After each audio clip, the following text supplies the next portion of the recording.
Boa noite a todos. Vamos então dar início à entrevista com o técnico Dorival Júnior após um empate com o Fortaleza na Arena Castelão.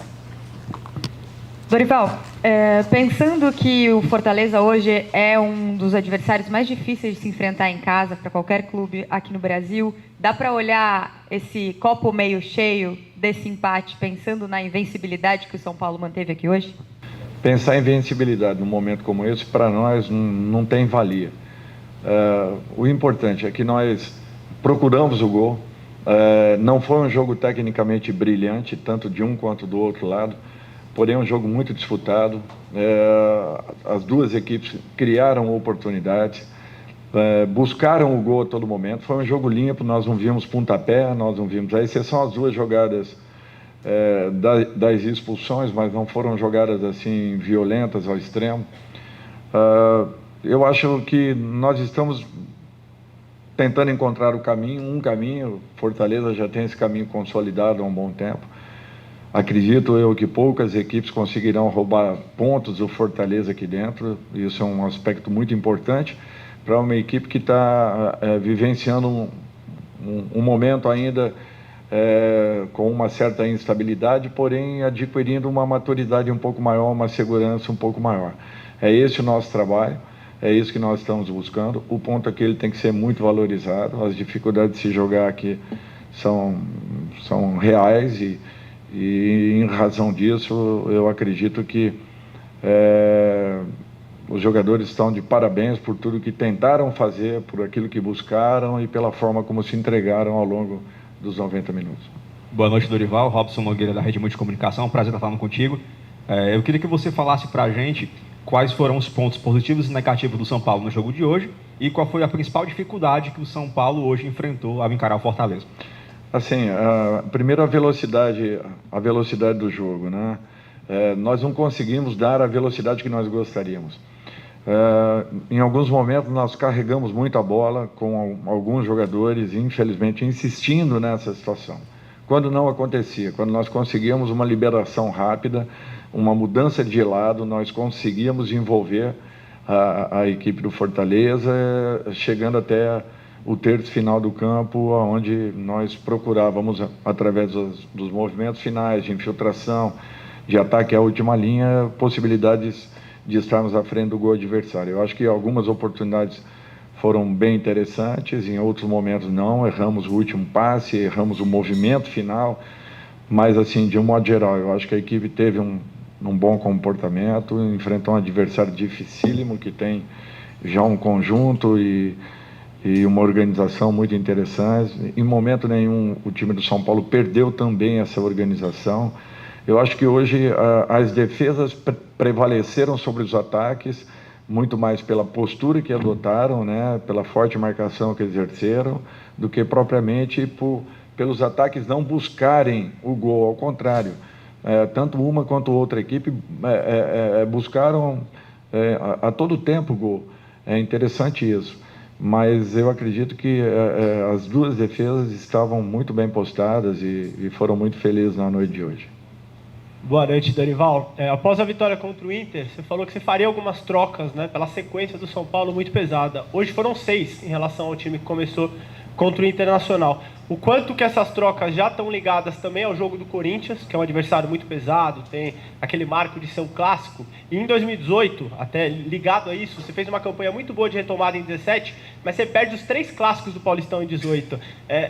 Quanto que você vê o peso de um clássico do tamanho de São Paulo e Corinthians para o São Paulo agora? Olha, como todo resultado importantíssimo.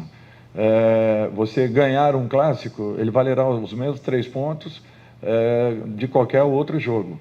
É natural que tenha talvez um envolvimento emocional, pode ser, mas eu acho que nesse momento, nesse instante, são duas equipes que estão buscando um acerto e nós temos que nos respeitarmos e tentarmos fazer o nosso melhor lá dentro.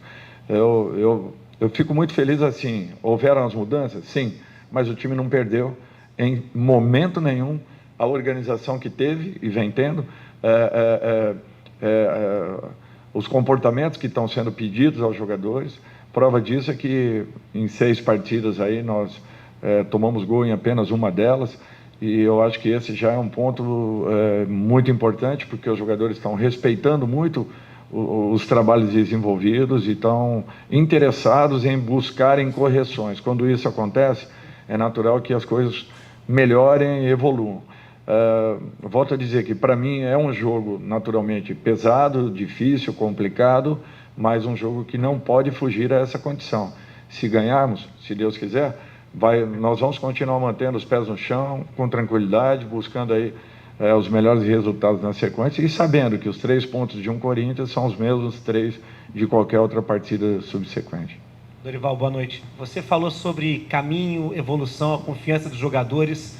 Qual que é a diferença que você já nota no dia a dia, no vestiário, de hoje, em comparação ao vestiário quando você chegou na estreia do Campeonato Brasileiro, naquele jogo contra o América Mineiro?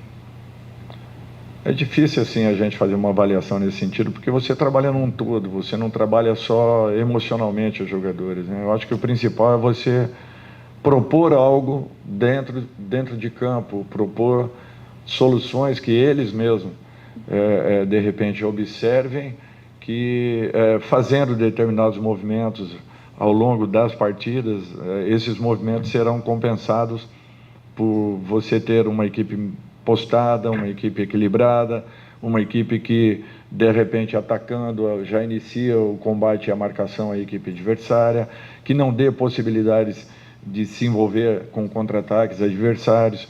Então, eu acho que isso tudo é que talvez tenha sido essa mudança. Foi proposta uma situação, nós propusemos uma condição aos jogadores, apresentamos, eles estão acreditando, estão aceitando. É natural que ainda tenhamos aí algumas oscilações dentro de um jogo, mas vocês têm acompanhado que nós temos mudado nomes em todas as partidas e a equipe mantém a mesma postura, a mesma condição, buscando o resultado a todo momento. Quem está entrando está sabendo o que fazer em campo, a reação do companheiro de lado. Hoje mudamos praticamente os 4 homens da zaga e mesmo assim a resposta foi muito positiva. Então, continuarmos da forma como estamos, com os pés no chão e pensando sempre no resultado seguinte, tentando colocar os melhores jogadores em campo. Eu falo isso fisicamente, clinicamente, enfim. Boa noite, Dorival. Lucas Uchoa. Dorival, sua carreira é muito longa. Até aqui nos bastidores, antes de começar a coletiva, a gente falou da sua passagem aqui no Fortaleza, 2005. Mas eu quero fazer um recorte na sua carreira. Ano passado, Ceará, Flamengo e hoje São Paulo. Você pegou o Ceará no momento de turbulência e ajeitou a casa. Pegou o Flamengo, como até aquela conversa entre você e o Mano. Eu peguei bagunçado, você está pegando bagunçado. E você ajeitou a casa. Não vou colocar o São Paulo como bagunçado. Um time faltando ajustes. Esse São Paulo de hoje já tem a cara do Dorival? Ou você acredita que ainda falta mais alguns ajustes para jogar tão bem como o Ceará fez na sua passagem e o Flamengo terminou ano passado sendo campeão? Eu acho que o futebol é um conjunto, né? Você propõe soluções dentro daquilo que você observe, né? As suas limitações em observar, naturalmente, porque todos nós temos, né? Limitações em observações, mas o importante é que, observando, você proponha soluções, proponha situações, apresente situações que os jogadores acreditem, interpretem tudo isso e comecem a transformar em ações dentro de campo. Eu acho que esse é o principal objetivo de um treinador quando pega um trabalho dessa forma, como nós temos pego, né? Tanto o Ceará, com a passagem do Thiago, quanto o Flamengo também, logo após uma saída, e agora com a saída do Rogério. Mas o principal é que você tente aproveitar o máximo possível o trabalho deixado pelos treinadores anteriores. Que você não queira fazer uma revolução na equipe. Eu acho que é isso aí que tem nos levado a esse momento. E a minha carreira foi toda em cima disso. Até a minha chegada ao Santos em 2010, eu sempre peguei equipes em montagem, em início. Cheguei a pegar equipes com apenas 4 jogadores contratados quando eu ali cheguei. E, de repente, até o meio do ano, nós já tínhamos uma equipe competitiva e uma equipe que passava muita confiança. Depois da saída do Santos, eu comecei a pegar alguns trabalhos em andamento. E queira ou não, é um outro perfil, é uma outra forma de você enfrentar essas situações. Mas, de modo geral, assim, eu fico feliz porque são quase 20 anos aí, 5 deles eu não trabalhei por opção e encontramos aí resultados importantes ao longo da carreira. Dorival Júnior, boa noite. Miguel Júnior, Rádio Povo CBN, prazer em revê-lo, está com saúde, graças a Deus. Obrigado. No futebol anteriormente, dizia que o melhor jogador era o entrosamento. O time entrosado. Sempre o treinador gostava de repetir a escalação. Hoje o treinador não consegue, tem que mudar porque não é máquina, é jogador. O calendário do futebol brasileiro é o maior pecado hoje para os treinadores? O calendário do futebol, e principalmente o brasileiro, ele é muito complicado. Nós temos um campeonato regional jogados por todas as equipes, a mais do que qualquer outra equipe do futebol mundial. Um campeonato regional. Então, são praticamente 25 datas a mais do que qualquer outra equipe jogue ao longo de uma temporada. Nós temos as distâncias que são impressionantes. Só para vocês terem uma ideia, o Ceará e o Fortaleza andam 120 a 130 mil milhas para cobrirem o Campeonato Brasileiro, enquanto uma equipe do centro do país roda 80, 90 mil milhas. Então, só aí é uma diferença de 40 a 50, dependendo do estado que essa equipe esteja. É para vocês verem que é uma desigualdade muito grande. Você sair de 4, 5 graus, como estávamos até outro dia, chegarmos aqui hoje, com a temperatura que nós enfrentamos, com as dificuldades que nós temos. Então, assim, é uma série de fatores que fazem com que você tenha que repensar. E o principal, um jogador na minha época, por exemplo, rodava aí 9, talvez, no máximo 10 quilômetros. Isso quando acontecia, quando era um jogador muito leve para poder rodar o campo todo. Hoje, tem jogadores aí rodando 13, 14, 15, com a sequência de jogos, dificilmente eles vão manter essa possibilidade, ao contrário, abrindo situações até de lesões muito sérias. Então, o treinador tem que trabalhar dessa forma, nós não temos outro caminho, não tem outra situação. Depois da quarta partida em seguida, o camarada começa a baixar o ritmo e ficar exposto a lesões. Então, nós temos que trabalhar com todas essas alternativas e essas possibilidades. Tanto é que o próprio Fortaleza hoje tem um elenco muito bem montado, muito sólido, consistente, que é justamente para poder suportar tudo isso. Se não me engano, Fortaleza também fez aí umas 5 alterações para esse jogo. 5. Nós não temos como conviver de uma outra forma. Então, aquilo que nós tínhamos, que uma equipe jogaria 10 partidas, não, esqueçam que isso daí não vai acontecer tão cedo no futebol brasileiro, a não ser que nós joguemos nas 4 semanas do mês, nós tenhamos pelo menos 2 em que você jogue só domingos e domingos. Do contrário, você não consegue recuperar e nem tampouco preparar. A gente sai hoje daqui, se tivéssemos tido uma derrota com a cabeça desse tamanho, tendo que refazer uma equipe para jogar com o Corinthians. Treinamento, quando? Se nós chegaremos amanhã à noite em São Paulo, o que nós vamos conseguir fazer no sábado para jogar no domingo com o Corinthians? Então, é um absurdo. E o treinador, ele tem que assumir todas essas condições, porque é o primeiro que é questionado naturalmente. Vocês sabem muito bem. Boa noite, professor. Meu nome é Evandro Soares, sou da Rádio Expresso FM. Desculpe eu fazer uma pergunta um pouco fora do contexto da partida de hoje, professor. Eu queria saber do senhor, devido à cessão de alguns treinadores estrangeiros, o Fortaleza, nós temos um excelente treinador, Pablo Voivoda, que está fazendo um excelente trabalho, e outros clubes também. Está acontecendo também a cessão também destes treinadores estrangeiros. Podemos falar assim. Professor, o senhor acha que a CBF está sendo precipitada em já pensar em contratar um treinador estrangeiro para a seleção brasileira? Olha, eu acho que primeiro nós temos que respeitar todos os profissionais que aqui estão. É uma troca que ela é saudável. A única contestação que eu faço é que a nossa licença não é reconhecida fora do nosso país. Então, os cursos que nós fazemos da CBF, que não são baratos, eu fico imaginando um treinador da Série A, da Série B, por exemplo, que, graças a Deus, tenham a possibilidade de se formarem. Fico pensando naqueles que terminam as suas carreiras no interior do país, trabalhando em times menores, que condição terão de um dia poderem chegar a terem uma licença legalizada, justamente porque não tem como pagarem os valores pedidos pela CBF. Segundo aspecto, eu acho que nós temos excelentes profissionais dentro do país. Independente de termos aqui profissionais de fora e que tenham que ser respeitados, volto a dizer, nós gostaríamos de ter a mesma liberdade de podermos trabalhar aí fora, coisa que não podemos. Então, quando as pessoas falam, os treinadores brasileiros ficaram parados no tempo e no espaço. É mentira isso. Mentira por quê? Porque nunca foi exigido de nós uma formação. Quando eu comecei mesmo a trabalhar, no mínimo seria exigido um curso de educação física, coisa que eu tive porque eu me formei ainda quando eu era atleta.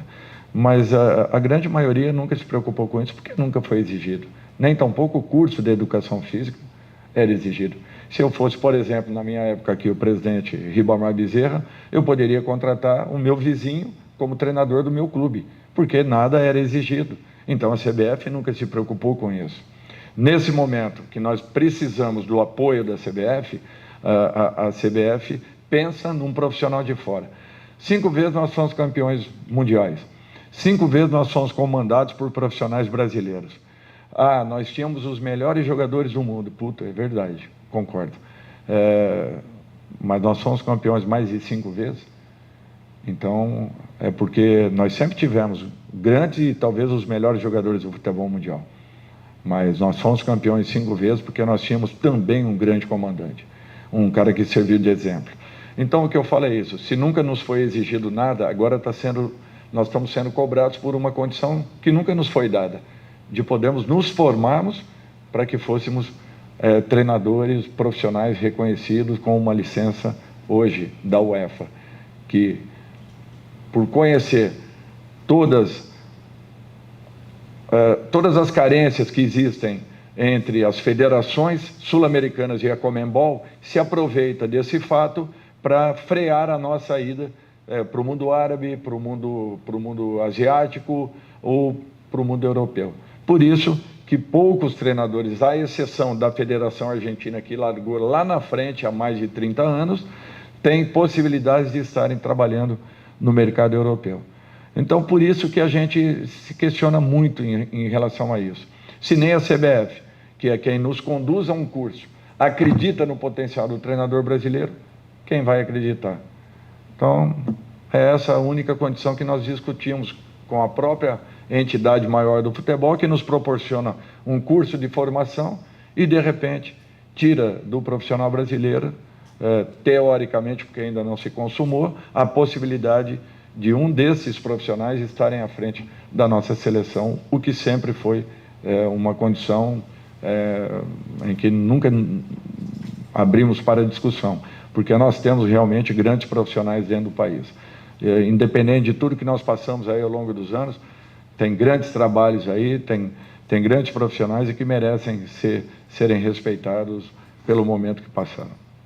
Dorival, só aproveitando que a gente saiu do tópico do jogo e num momento tão importante, tão decisivo para o futebol brasileiro, você como um dos principais treinadores do nosso futebol, como é que você encarou essas denúncias sobre a manipulação de resultados desta semana? É lamentável tudo isso, é triste, só que eu prefiro aguardar um pouquinho para que se apurem realmente todas as situações e depois apontemos o dedo. Porque é muito fácil, muitos nomes estão sendo ventilados e, de repente, nós não temos comprovação de nada. Muitas conversas estão sendo jogadas aí ao léu, então nós temos que ter muito respeito com essas pessoas, entendemos que é um momento realmente muito delicado, porém, sem que acusemos ninguém nesse instante, até que se comprove muita coisa. Até porque nós vivemos, e não podemos nos esquecer disso, no país da impunidade. Onde muita coisa acontece e, de repente, não se dá importância. Ou melhor, se fecham os olhos. Então, se realmente tem acontecido fatos, nós temos que apurá-los até o final. E, infelizmente, caso aconteça de um ou outro terem participado dessas situações, naturalmente, terão que ser punidos pela gravidade da situação apresentada. Encerramos então com o técnico Dorival Júnior. Obrigado a todos pela presença. Uma boa noite.